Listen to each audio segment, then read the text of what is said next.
Hello and welcome, fellow Toastmasters and guests, to the meeting of online presenters of Virtual Toastmasters Club. I'm Sergeant at Arms Sunny Fridge, aka Dr. Sunny. Guest, please be aware if you'd like to become a member of our club, you must be a current or former active member of Toastmasters International and have completed at least 6 Toastmasters official speeches. However, if you have substantial relevant presentation experience, we welcome you to apply for membership after demonstrating your abilities in a 2 to 3 minute speech delivered during one of our club meetings. All requests for membership are subject to approval by our club members. If you haven't done so already, please change your panel to ensure it displays your name and role. Hover over your video, right-click, and select Rename. Remember, please mute your microphone when you are not speaking. We have members and guests from many countries throughout the world. As a professional organization, we ask that you please be aware of language or word usage that may be considered offensive or otherwise insensitive due to cultural differences. Please note that we record the meeting. Your video and audio contribution may be used for club marketing purposes. And now, please help me welcome to the virtual stage our VP of Education, Joni Laidlaw. Welcome, Joni. Thank you, Sergeant at Arms Sunny Fridge. It's the 3rd of March. For those of us who were at the last meeting, well, spring has sprung in Jamaica and there was a special friend.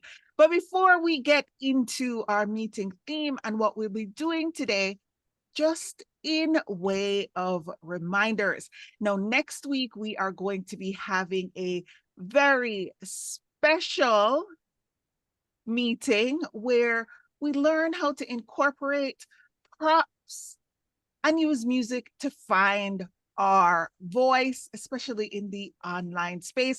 So that's going to be an amazing educational feature.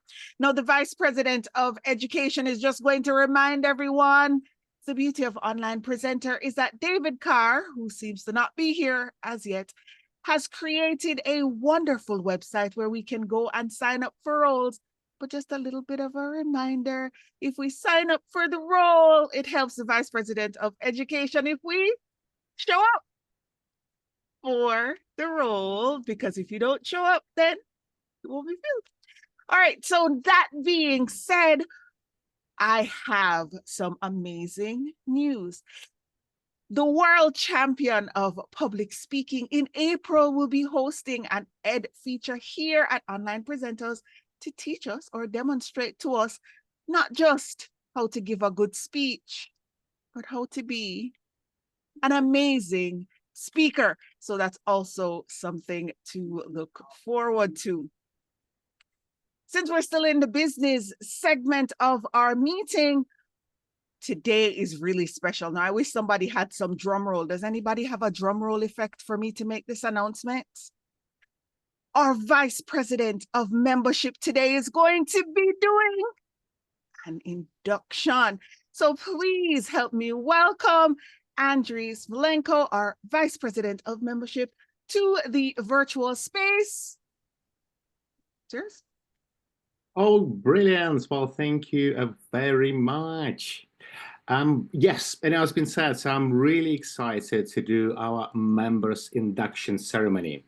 It's quite a special event, especially for a new member who has recently joined our club, and is Christine Staple Embanks. What I'm going to do is just show probably a few slides. One sec, I'll just move it here. I'm going to read a script, a celebratory note.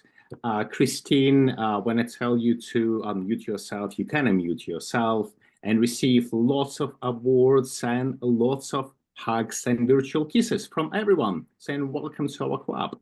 That's, I think, pretty much it. It's what we're going to do. Okay, so the scripts, as we need to do by the Toastmasters International rules, is next. Fellow Toastmasters and honored guests, on behalf of online presenters, Toastmasters, it is my duty and privilege to induct Christine Staple-Embanks into our club. This is an important occasion for Christine and our club. As an experienced speaker and Toastmaster, this Christine will enrich us as we strive to enrich her in spirits of sharing and enjoyment.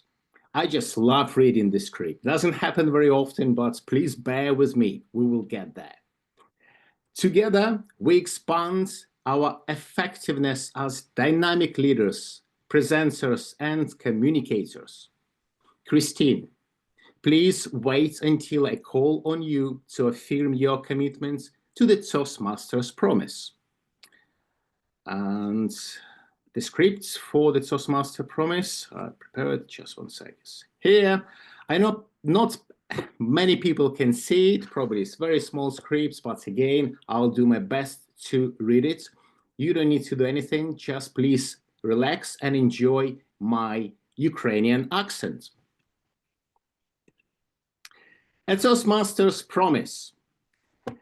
Christine, you promise to attend club meetings regularly, to prepare all of projects to the best of your ability, basing them on a Toastmaster education program, to prepare for and fulfill meeting assignments, to provide fellow members with helpful, constructive evaluations, to help the club maintain the positive, friendly environment necessary for all members to learn and grow, to serve your club as an officer when called upon to do so, to treat your fellow club members and our guests with respect and courtesy, to bring guests to our club as well, to adhere to the guidelines and rules from Toastmasters International, to act with Toastmasters' core values of integrity, respect, and service. Christine, please unmute and say, I do. I do. Excellent. Well, and to the current members of Online Presenters, I remind you of your pledge to support Christine in her quest for self-development, to provide her with positive, helpful evaluations, to maintain a friendly, supportive atmosphere, and to make Christine Online Presenters Toastmasters membership a rewarding and fulfilling experience. Now, bear with me. This is the most exciting part of all this. And I would like to everyone just unmute yourself and say, welcome to Christine. She's one of us. Yay. Welcome to Yay. Christine. Yay. One of us. Welcome, Christine. Thank you. Thank you. Welcome, welcome, welcome, Christine. And I know that you're doing a role today, and good luck with your role.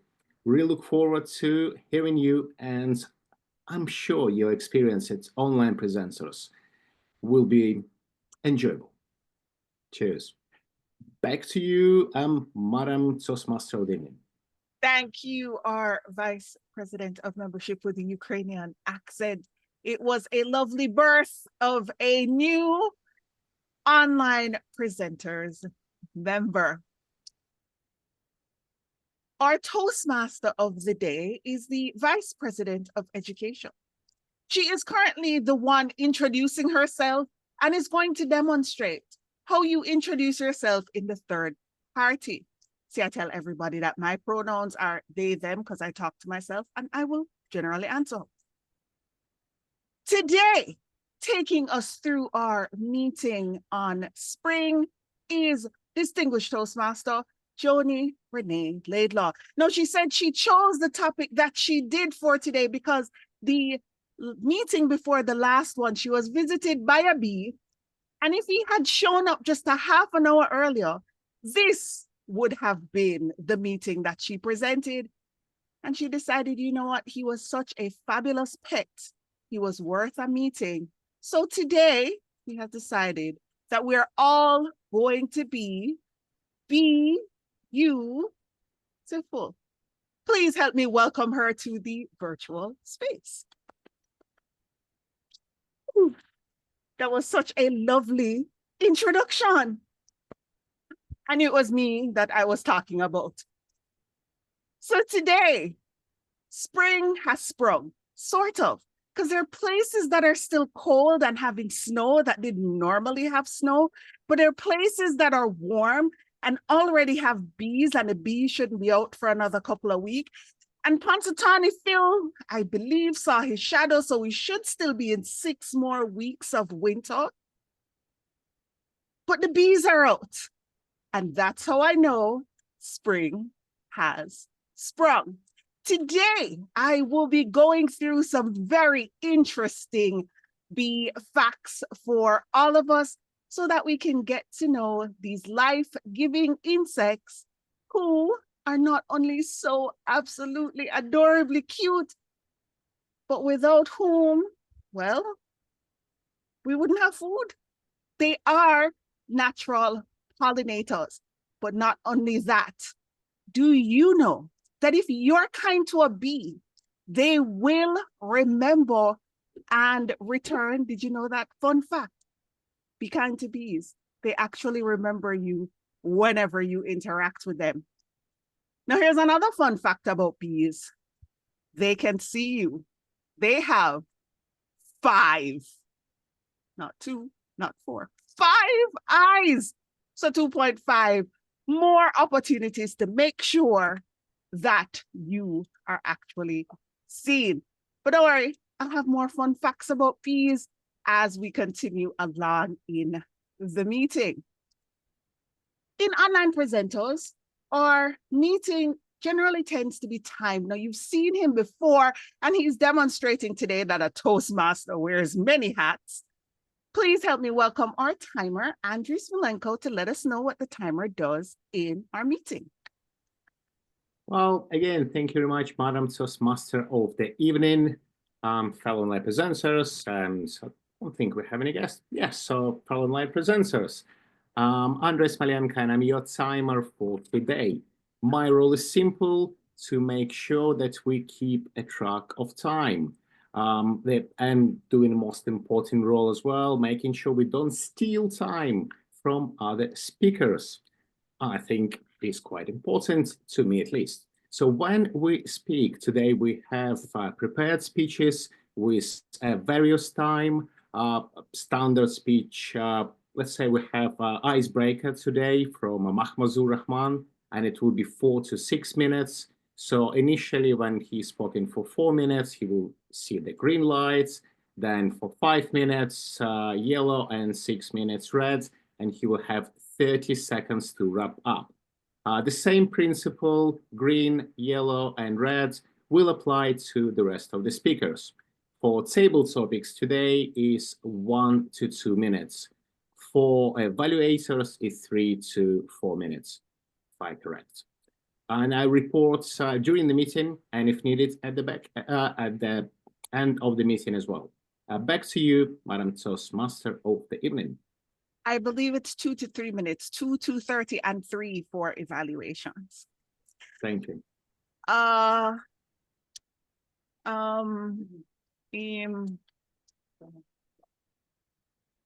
R counter is the next role. See, now I've given you some R's to add to your sheet. Newly inducted, freshly birthed member of Online Presenters, Toastmaster Christine Ivax. Could you please let us know what an R counter does? Thank you, Toastmaster of the day, Joni. And yes, I did note the R's. And so as a counter, my duties are to just keep track of the R's, the wells, the buts, the words that are fillers, and to help us know those phrases that are repetitive and not. And there I go with my first So I will mark myself as well, but words that are repetitive and phrase fillers. And so I will report on the results at the end of the meeting. Back to you, Madam Toastmaster. Thank you. Our counter and self-evaluation is important. That's why we do the role, not just for others, but so that we learn how to evaluate ourselves as well. Our grammarian for today is somebody. Now, normally when I say he's never done this role before, he's done the role before, but we're in for a special treat with the grammarian for today, Jim Barber, because this is not one of his preferred roles. So let's see how he will roll in this role. Jim, over to you. Nicely introduced, Madam Toastmaster. Hi, everybody. As the grammarian this evening, I have basically two responsibilities. The first is to listen intently to everyone when they are speaking, whether they're giving a speech, an evaluation, or table topics, anything at all. And I will note both the excellent and the egregious uses of the English language. In other words, I will make sure that we talk good. The other thing that I will be doing this evening or morning, as the case may be, is listening for the word of the day. The word of the day is birth. And if you can work the word birth into the things that you say, you will be noted at the end. I will give you a congratulations for doing that. And that's what I'm going to be doing this evening, Madam Toastmaster. Thank you, our grammarian. So let's give birth to some good grammatical turns of phrases for today. We have a watcher. Now that's a role that is unique to online presenters. And today, prospective member Joe Yang will be filling that role. Joe, what do you watch as a watcher? Thank you, Madam Toastmaster. My understanding is that as a watcher, I focus on the visual element of the session, making sure that everyone is framed well within their screen, and making sure that other elements from a visual standpoint are issue free. And then if there is an issue with something, to just use private chat to just let participants know of that issue. So that's my understanding of, I think, the role of watcher. So as I look at it right now, I think everybody presents themselves very well. So I expect no issues from a visual standpoint. Back to you, Madam Toastmaster. Thank you to our watcher, Joe. Now, if you look in the chat, you'll see a message, and I'm going to have him read it. Our chat monitor for today is Graham Carnes. Graham, can you tell me, what does a chat monitor do? And what did you write in the chat? What the chat monitor does is he keeps an eye on the chat, largely so that he can let the Toastmaster know if there is anything that the Toastmaster needs to know, but also to keep tabs on any observations that are being made. For example, some people might put really bad jokes about how bees flying back to the US fly upside down because, like all US bees, they try to enter the wrong way. But that's a really bad joke, and I should give it a wide berth. Oh, that's the wrong sort of birth, isn't it? But at least I can get that. Thank you. But yeah, my job is to keep an eye on the chat and let everybody know if they've missed anything at the end of the meeting, but also to let the Toastmaster know if there's anything that they need to know about. See, now, this is where you're giving additional work to the grammarian, because I don't think, it sounds like it, but it has a different meaning. So it's not the birth that was supposed to be birthed, but it did birth in the correct place. So let's see how that works out as we proceed. You didn't tell me what you wrote in the chat, though. What I wrote in the chat was a really bad joke about busy bees. There you go. So anybody wants to know the joke about the busy bee? Check out the chat from the chat monitor. Now, our vote counter today will be me. So what you can do is send your vote via direct message to me, because we want to figure out who is the best speaker. But before you can send your vote to me, I believe you'd have to hear the speaker, right? Before we get there, I want to do some more fun bee facts. Do you know that bees are insects? So they actually happen to have 6 legs, and they fly at 20 miles per hour. Is that really fast or is that really slow? I'd actually have to ask chat monitor. Graham, you tend to know these things. You'd have to tell me, is that like really fast or is that really slow? 20 miles an hour, or about 35 kilometers an hour, would make it as fast as the fastest land animal, the cheetah. And if they can do this consistently, then they're doing all right. Okay, so that means they are going really, really fast. Well, No, they certainly feel that way when they're flying at your face. They're never fast around me. I'm going to be completely honest. They're really nice and docile, and we always have a really, really fun time, which is why I love bees. But here's something to keep in mind for people like me who love bees and who love to touch them. If they lose their stinger, it will cause them to die. So remember, if they're being aggressive, like Graham is saying, and flying at your face, let them be. Get it? Let them be. Moving on to our prepared speech segment, we have Toastmaster Mazur Rahman. Now, he joined Toastmaster in May of 2019 to overcome his fear of public speaking and practice his third language. I'm barely able to do English. He's on his third language. He loves backcountry camping and exploring the world, and he's currently exploring the Canadian Rockies. Please, with his icebreaker to introduce himself to us, help me welcome Mazur Rahman. Big dreams, Mazur Rahman.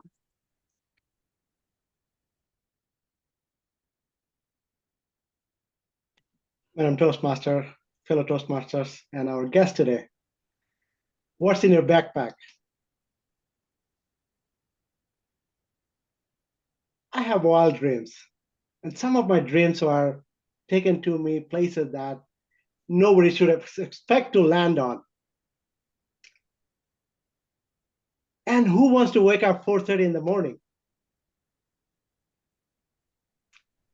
The purpose of this speech to take you through some of my journey, my aspirations, and get to know a little bit about me, who I am as a person.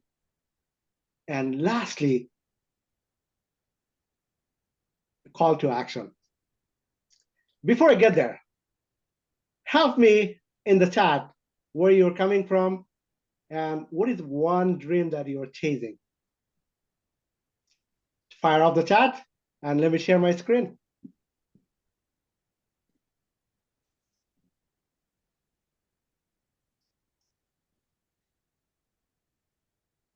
While you're still typing, one of my dreams as a kid was flying high, very high. This aspiration took me to the Air Force Academy.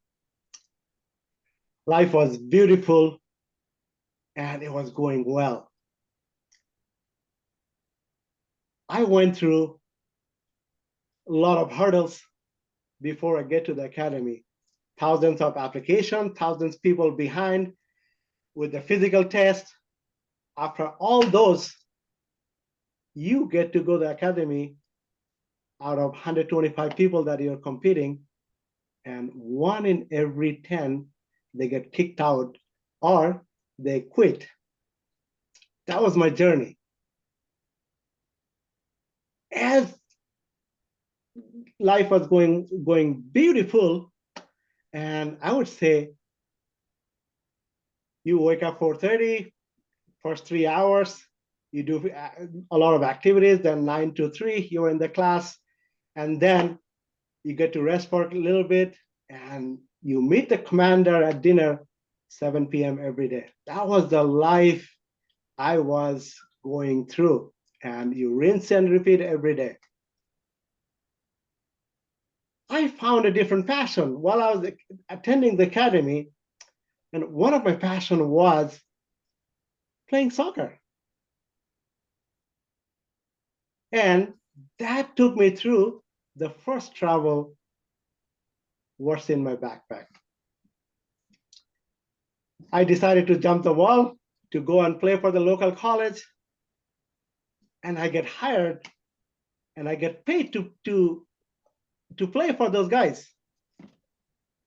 And guess what? As I was crossing the jungle to top the wall, I met with the lion. And this lion was no other than the principal of the academy. Looks like he was waiting for me to grab me and throw me over the wall. And which he did. And then he was going through my backpack. His first question, what's in your backpack? All I had, the soccer ball and the jerseys. Fast forward, I found new passion. And the new passion was nothing but backpacking the world. I was going places here and there, and I was going to the places that people shouldn't have been. And this landed me to Cambodia in a conflict zone. And the first thing that I get to ask, what's in your backpack? Well, this time, it's not a soccer ball for sure. This time, I had Guns N' Roses CDs and a Walkman.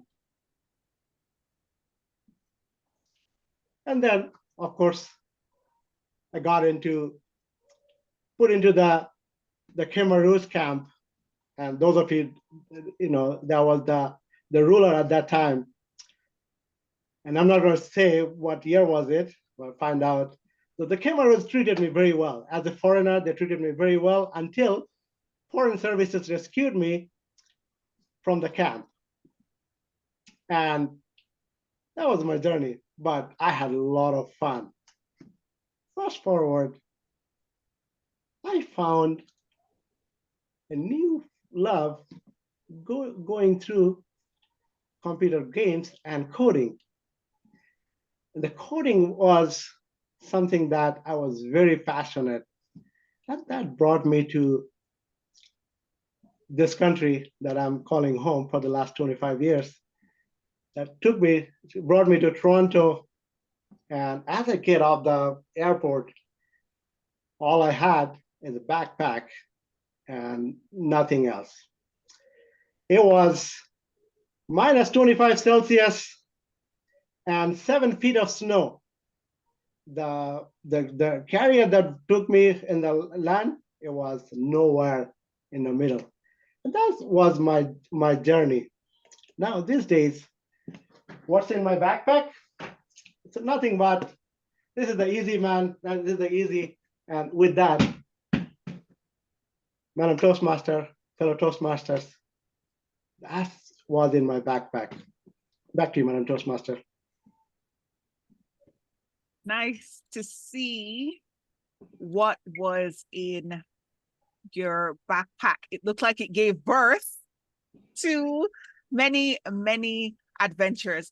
Now, I'm going to ask you to pronounce your name for me correctly, because I know I probably butchered it, because names are my Achilles heels. My apologies. Like I said, I'm still trying to get English down effectively. So can you go ahead and say your name for all of us so we get it right? Sure, Madam Toastmaster. Mafuzer. Mafuzer. Thank you, Mafuzer, for your engaging and entertaining speech. 10 to 12 minutes for a connect with your audience speech, huh? As a Vice President of Education, I have taken the executive decision. Just kidding. Toastmaster Asil is actually working on being a better speaker. However, he has long form presentations. Not enough for a full 20 minutes, but more time needed than just the regular 7. Well, guess what? We're an advanced club. So we get the opportunity to adjust accordingly to help our members fulfill their needs. Can I tell you, she has been blazing through her engaging humor path, having already completed her level 1 and level 2. Today, she will be doing her level 2, connecting with your audience, and this will be for 10 to 12 minutes. An ordinary, responsible adult, Toastmaster Asil, an ordinary, responsible adult. Over to you.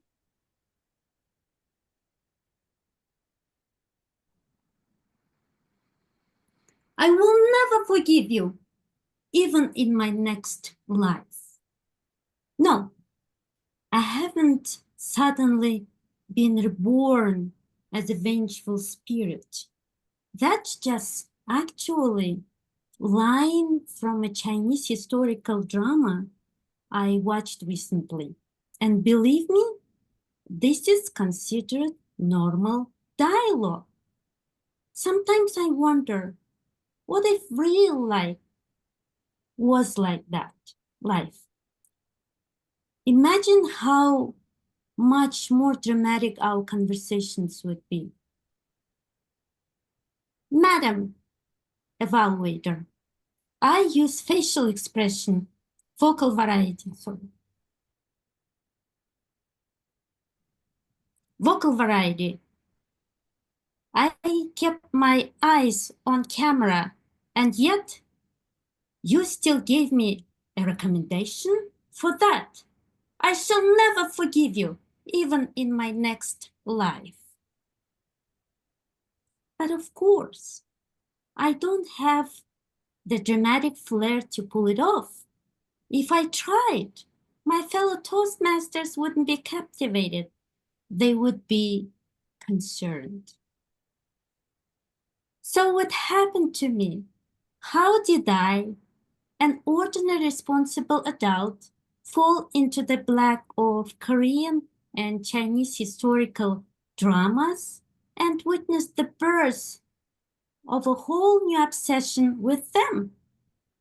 I don't even speak Korean or Chinese, but thanks to English subtitles, every palace conspiracy unfolds before my eyes.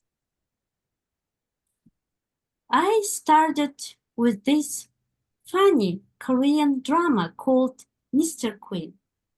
I thought I just watched one episode out of curiosity. Next thing I knew, I was watching Chinese dramas too. But I'm a bit different from an average historical drama fan. I refuse to suffer. So I demand happy endings. I demand light-hearted adventures. I demand some humor. If a story takes a tragic turn, I immediately Google, does the main character die? Sometimes I skip to the final episode because there are two important episodes. First and the last one. Sometimes halfway through, I fall asleep. And when I wake up, I still understand what's going on. And sometimes I stop and ask myself, how did I, an ordinary and responsible adult, end up here? Apparently,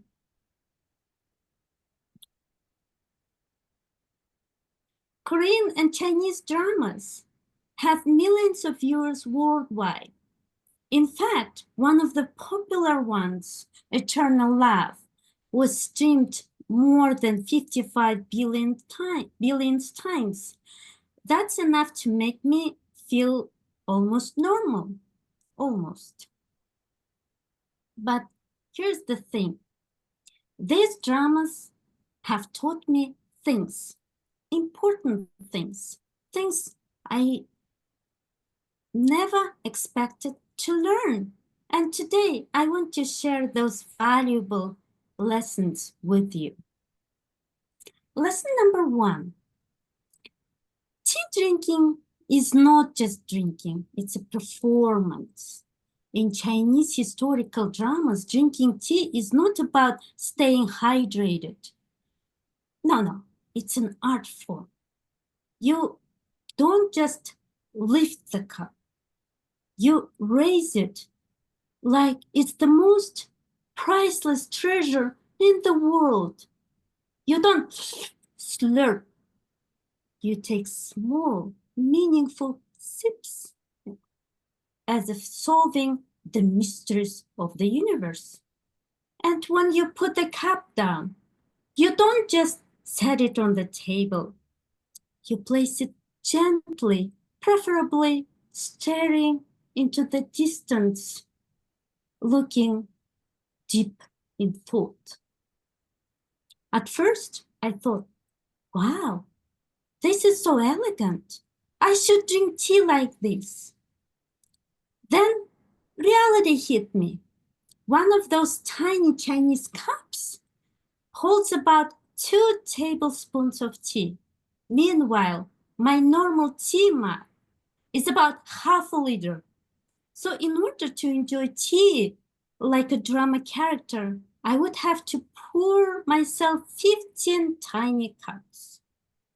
By the time I finished the 15th, I wouldn't just be contemplating the mysteries of the universe. I would be inside the universe, floating in space. Lesson number 2. Looking like a queen, falling like a disaster. If you've ever seen a Korean or Chinese historical drama, you know the outfits are stunning. Embroidered silk robes, intricate headpieces, long flowing sleeves. It's like a royal fashion show in every scene. But here's what I don't understand. How do they function so gracefully? The sleeves are so long. If these characters lived in real life, they would be knocking over everything. The headpieces are so heavy. You probably need neck training just to wear one. And I don't even get talking about the layers of fabric. Every drama has a scene where a princess runs dramatically down a hallway, her silk robes flowing behind her. If that were me, I'd take 2 steps, trip over my outfit, and face plant onto the floor. Lesson number 3. The secret behind those emotional monologues. You know, these things where character speaks and you can see their breath in the air. When I saw that, I thought, wow, their words are so powerful. They're literally on fire. Then I realized they're just filming in the dead of winter. Imagine being an actor in one of these dramas. You are standing outside, wrapped in thin silk robes, giving a heartfelt speech while slowly freezing to death. No wonder they speak so dramatically. They're not acting, they're trying to survive. Suddenly, I understand why they all have those long, slow pauses. I, the character exhales steam, will never forgive you, the character shivers, even in my next life. Maybe the key to powerful stage presence isn't confidence. It's just being cool. Very cold. Lesson number 4. Worries don't walk, they fly. You think action movies are cool? You haven't seen a Chinese drama warrior defy all laws of physics. Need to get across a battlefield? Jump 30 feet in the air and gracefully land like a ballet dancer. Want to escape from a fight? Ride sideways on a wall for no reason at all. Attacked by 100 soldiers? No problem. Just beam dramatically in the air and somehow they all fall down. The first time I saw this, I thought, wow, this is something. By episode 20, I was like, yes, of course, this is how physics works. And now, every time I have to walk up a steep, hilly street, I'm disappointed that I can't just fly dramatically to my destination. Final lesson. What have I really learned? At this point, I don't know if watching those dramas has made me more culturally aware, but I cannot distinguish between Korean and Chinese just by listening, even though I still have no idea what they're actually speaking. Well, at least I've gained an unexpected skill deciphering language gibberish. So once again, I ask myself, should I, an absolutely ordinary, responsible adult, feel like I'm wasting my time watching those dramas? No. We all need an escape, especially when scary things happening around the world. Back to you, Madam Toastmaster. Quite interesting. I do the summarized version on TikTok. It gives birth to watching all of it, but really quickly. Timer. May I have the time for our prepared speeches? Yes, I see them in the chat. Yes, Go ahead. it's in the chat. It's in the chat. So I think both speakers qualify, if I'm not wrong. That is correct, based on the time allotment. And if you look in the chat as well, you will see the vote for best speaker. Please feel free to put in your votes. Now, why am I best speakering before we move on and we have another speech? Well, guess what? He is the best speaker by default in his category because he will be doing a prospective member speech. But to keep you in a little bit of suspense, just to state that, did you know that bees actually dance? Is that like the coolest fun fact ever? And if you didn't know, they actually sleep. So now that I have interrupted our speeches for a regularly scheduled bee fact, we are back to our prospective member speech. Now, prospective member Joe Yang will be doing his speech to let us know why he's interested in becoming a member of Online Presenters. Now, he will have 3 to 5 minutes.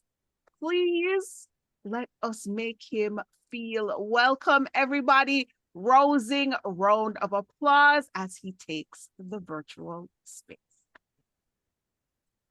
Thank you, Toastmaster. Thank you, everyone. Again, thank you so much for inviting me to the session, to the club. I really appreciate it. Yeah, so I'm going to do a speech about kind of, why I want to join online presenters. And I think this speech is going to be kind of divided into three parts. First is just a brief intro about myself, which I think I kind of gave at the beginning, but just to repeat it, just for everyone's reference. Second is my interesting experience with public speaking, which I think many might resonate with a lot of folks here. And third is, my journey to finding Toastmasters and to finding this club, Online Presenters. So that's kind of the agenda. Brief intro about myself. My name is Joe Yang. Or Joseph Yang. There's always, I go by Joe for most folks, but there's always a few religious types who insist on calling me Joseph. So happy to take that as well. Work-wise, I work in corporate finance for a large healthcare insurance company, and no, it's not United Healthcare, thankfully. But as part of my day job, I find myself increasingly asked to present, to speak publicly. And as I mentioned at the beginning of the session, I have an inherent natural fear of presenting and speaking publicly. So it doesn't really go that well with I don't see that going too well with my day job going down the road. And more on that later, but that's kind of the primary reason why I want to improve on my public speaking skills. Outside of work, and oh, by the way, I live in New York City, and for those folks who are in the tri-state area, I live in Midtown Manhattan. Have been here for the better part of the last 2 decades, although I've traveled and lived all around the world. But I call New York City my home. And then last but not least, when I'm not working, I do ironically enjoy the outdoors and try to get out of the city whenever I can. I enjoy fishing, hiking, and in the winter when it's really cold, I really love skiing. So you will find me on the West Coast, in one of those 2 months where it's really cold. So that's a little bit about myself. Now that it's out of the way, let's get to the interesting part, which is my experience with public speaking. Now, if there was ever a poster child for the fear of public speaking, you're looking at him right now. I might not show it, but I am deathly afraid of presenting and speaking publicly. I grew up in an Asian household, and if you know anything about Asian households, presenting publicly, public speaking is not one of the focus areas. And I was also someone who was also very quiet as a kid. I was a quiet kid. I don't enjoy getting up on stage and speaking publicly. So both of those things, when combined together, right, meant that when I was put in a situation when I have to speak publicly, I exhibit all the common symptoms of public speaking fears: the anxiety, the nervousness, right, the cold hands, the cold heat, the jitters, everything. In the worst case scenario, completely forgetting what I was about to say. And you say, well, Joe, why don't you give us an example, like a fun story, just to kind of drive home the point, right? So here you go. So early in my career, I was asked to give a speech to a room full of college graduates who have aspirations of working in finance.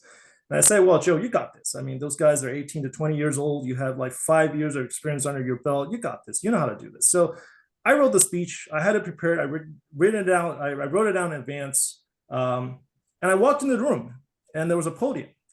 When I saw that podium, my heart rate went up.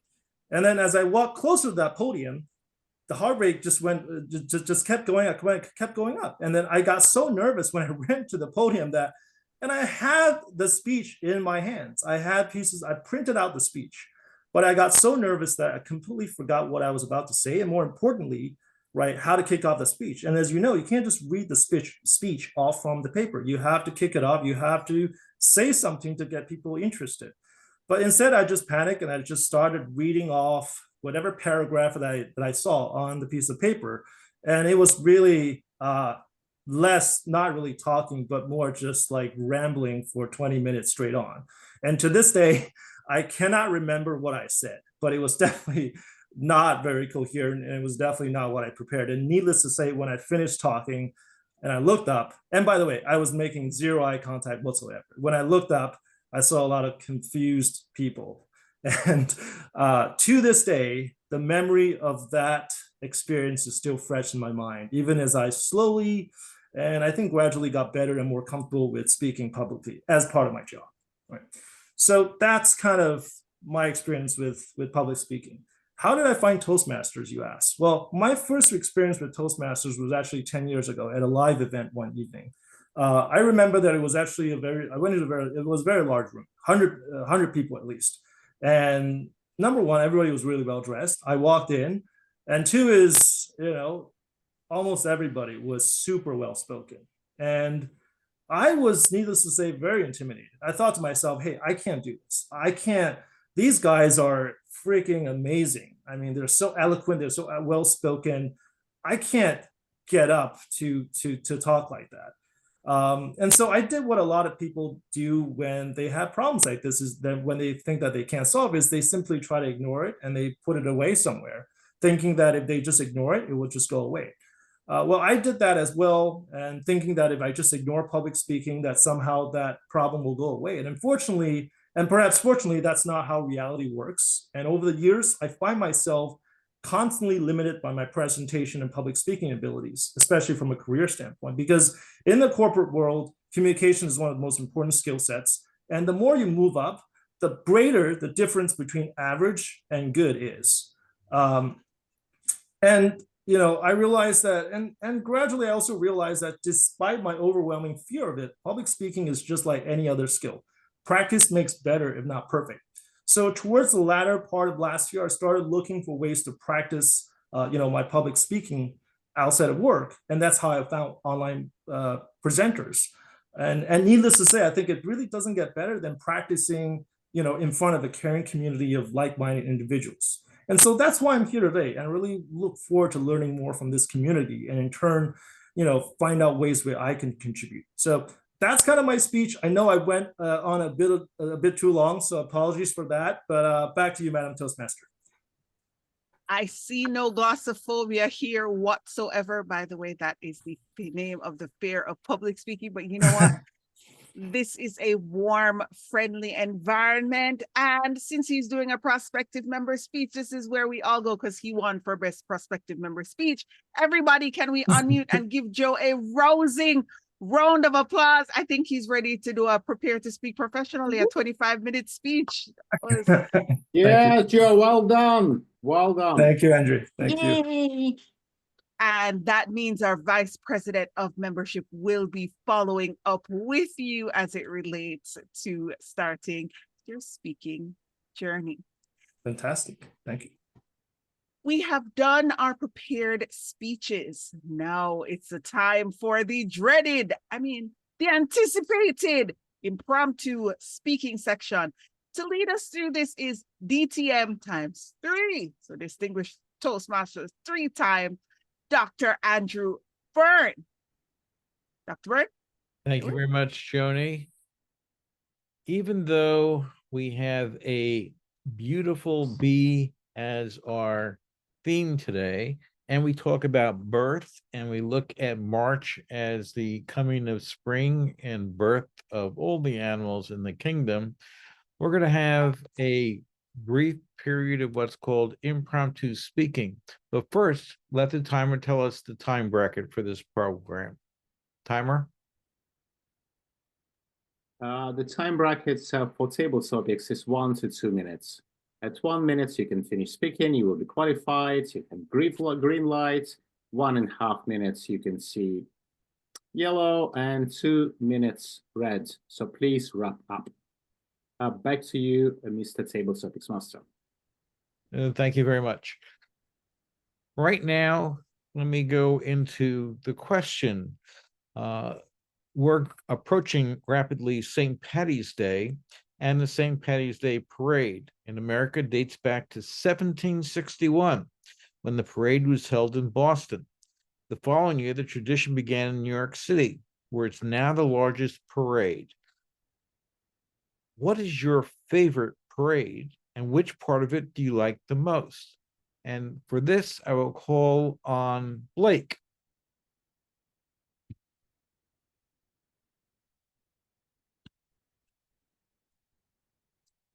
Sorry about that. I hit the wrong button. You're going to call on Blake. You mean Sherry Blake? Sherry Blake. Good We don't evening. have any other Blakes in the club. Good evening, everyone. Thank you so much for choosing me first. My favorite parade. Well, let me just first say this. I'm not a parade person. I live in New York.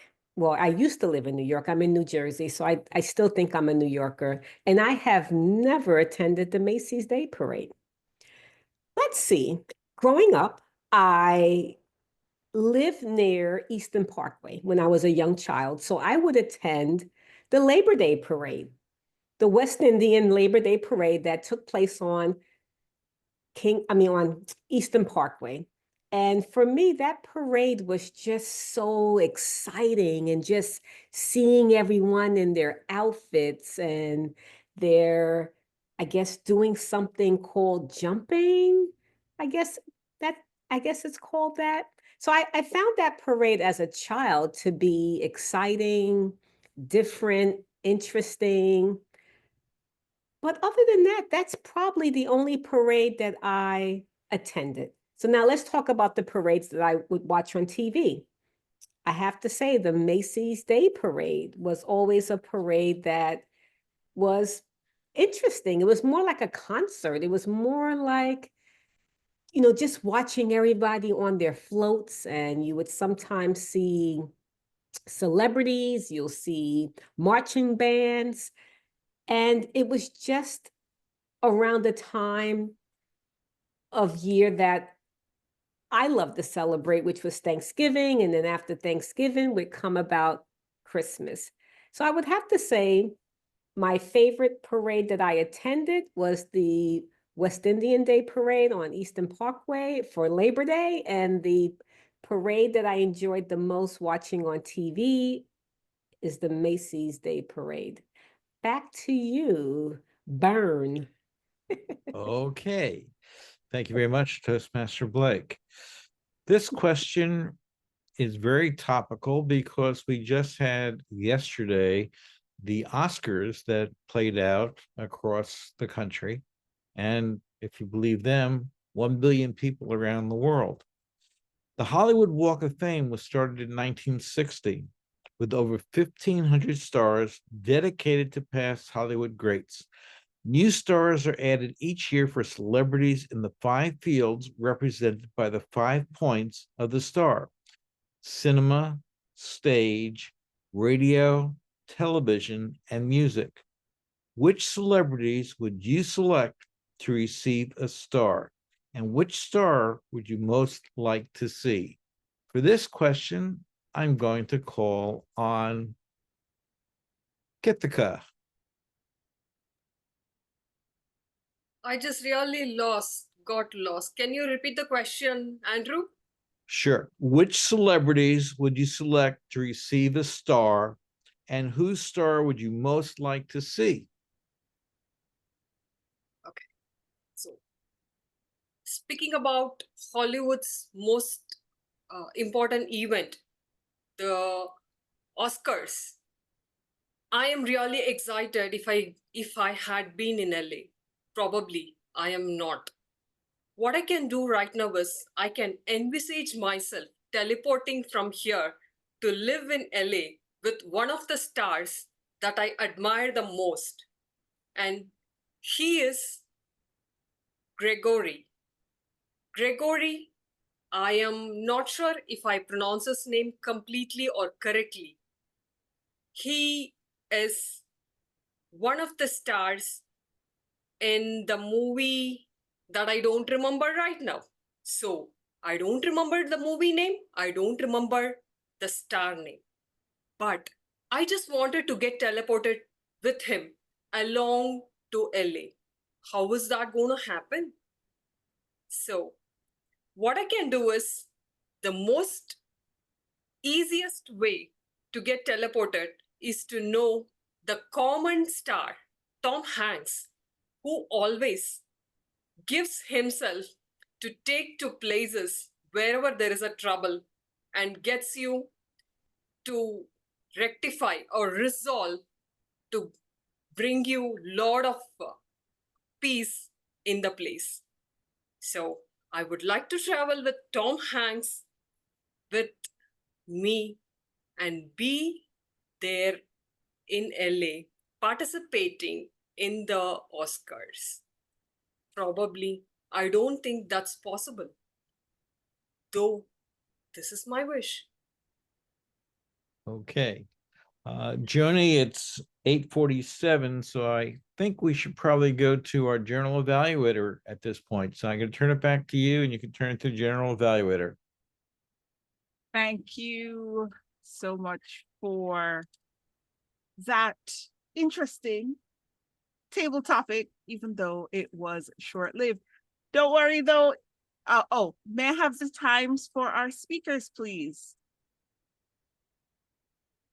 Do they both qualify? Yes, both speakers qualified. All right. I do believe they should both be on the ballot. And if you don't see them, just send a message to me and I'll make sure that it's added. Before we go into our general evaluation segment, though, more fun, be facts, because it's important to be beautiful today. Do you know that bees have been here for about 30 million years?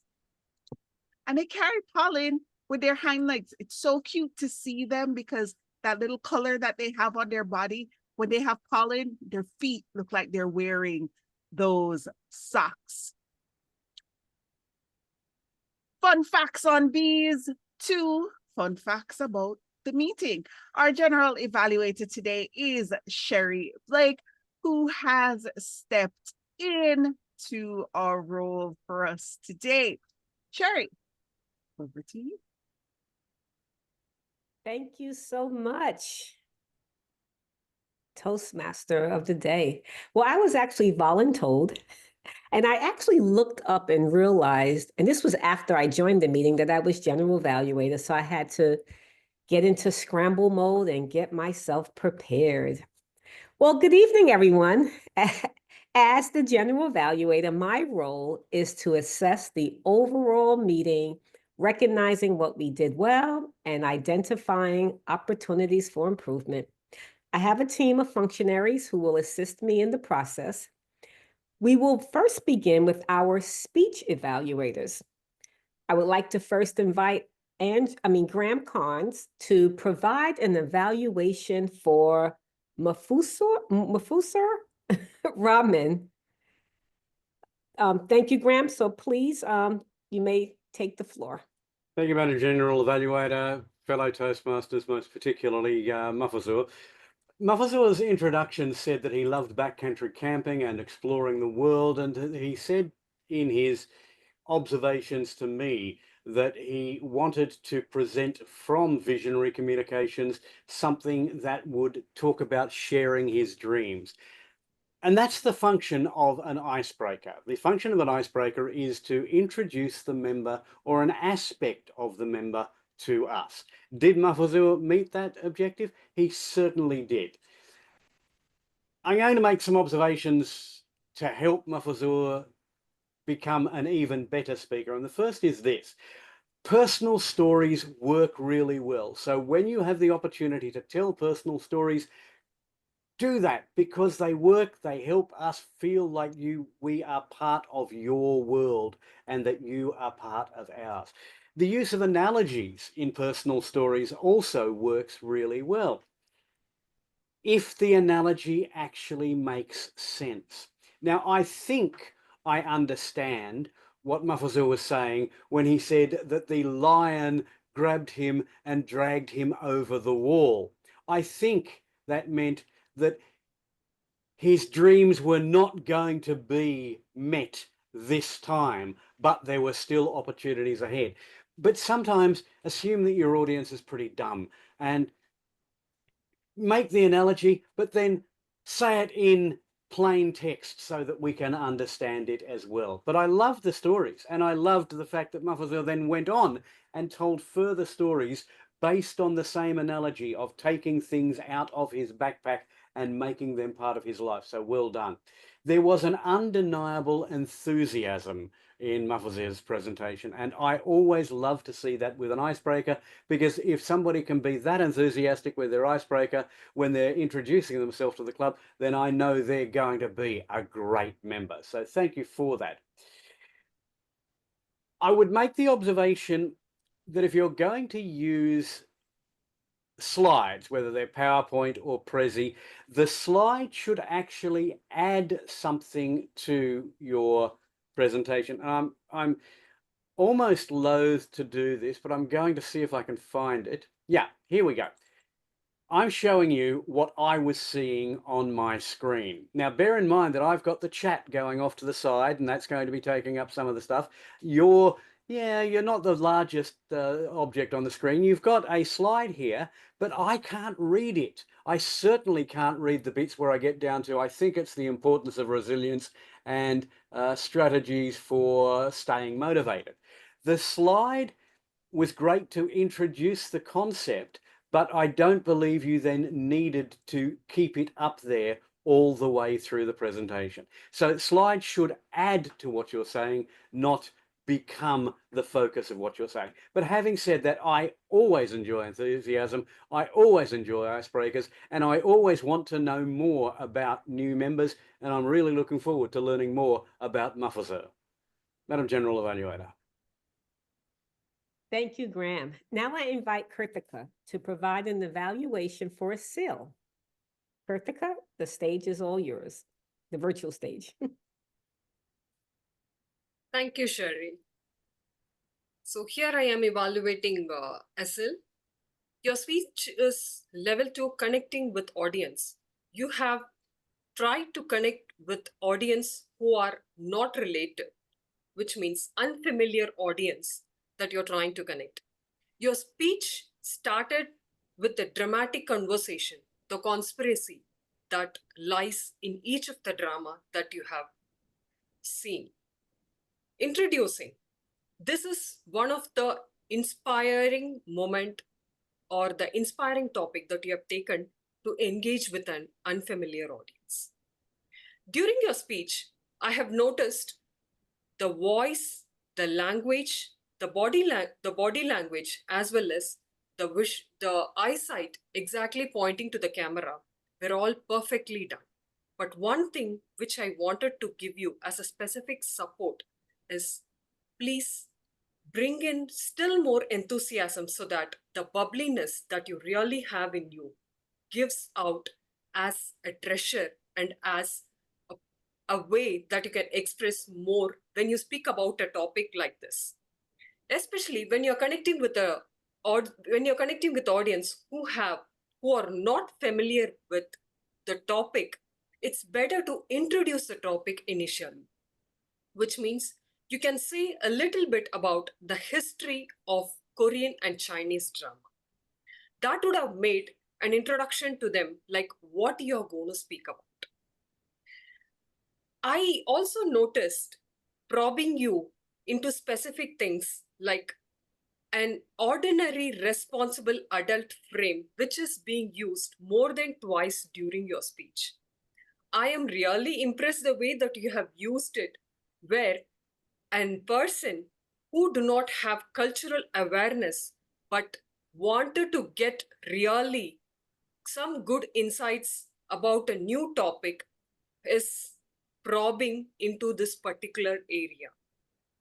I also invite you to watch more of dramas, something like this, where you have mentioned about Mr. Queen, Eternal Love, and 2 other dramas where the warriors don't work, they fly. The most important and the most significant aspect of what you have mentioned during your speech. I would also like to enforce the cultural awareness that you wanted to bring using dramas and spending your time doesn't really help you. Rather, it obviously gives you an understanding of what is happening just watching it visually. This is one good derivation or the deduction that you have done, spending most of your time watching dramas. I am really inspired by the way that you have presented. I look forward for more of your speeches like this. Over to you, Toastmaster Sherry. Thank you so much. Now let's hear from our functionaries who have been observing different aspects of the meeting. First, I invite our timer, Andriy Smolenko, to provide the timing report. Thank you very much, Madam General Evaluator of the meeting. I'm going to provide the timers reports for Graham speech evaluation and Kritika evaluation as well. It seems to me both speakers are qualified for voting. Back to you. Thank you so much. Next, the counter, Christine Staple-Ebanks, will share her report. Thank you, Madam General Evaluator.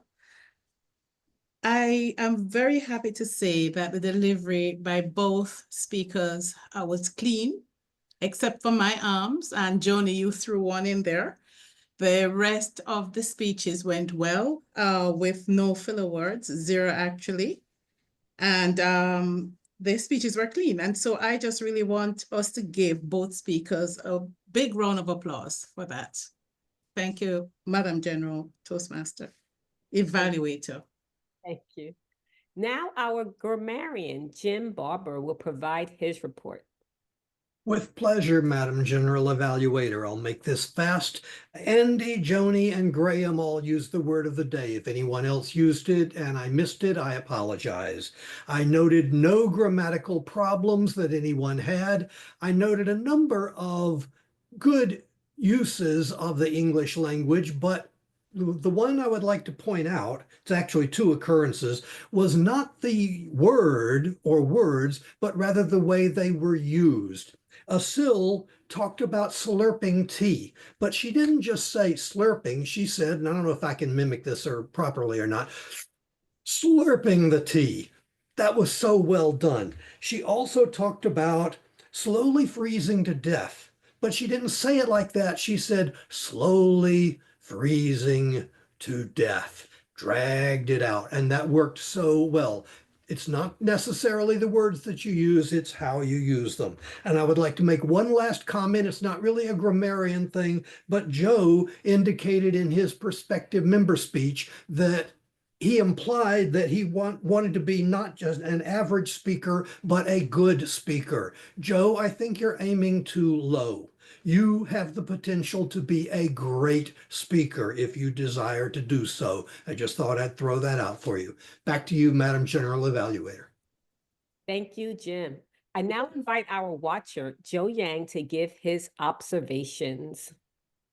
Thank you, Madam General Evaluator. No issues here. I think everyone tonight looked great. I see a lot of smiles. Everyone's really positive. I sense a lot of positive energy. So no issues here. Thank you. Back to you, Madam General Evaluator.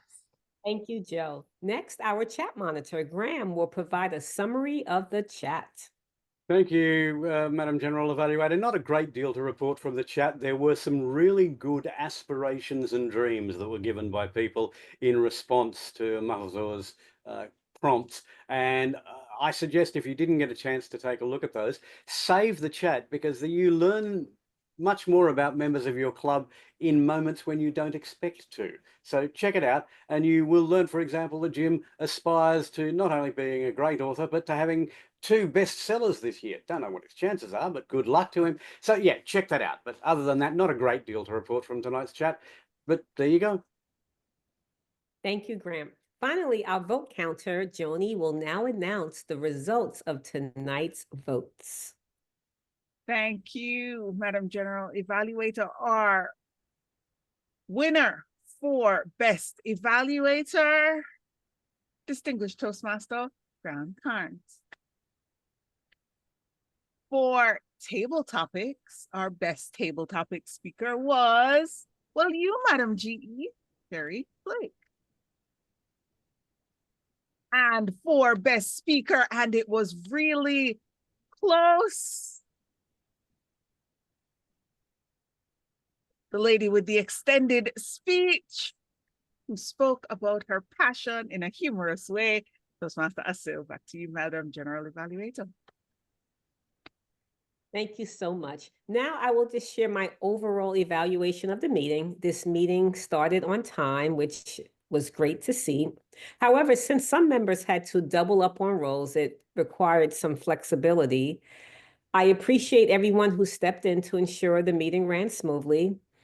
The speakers delivered engaging speeches, and the evaluators provided insightful feedback that was constructive and encouraging.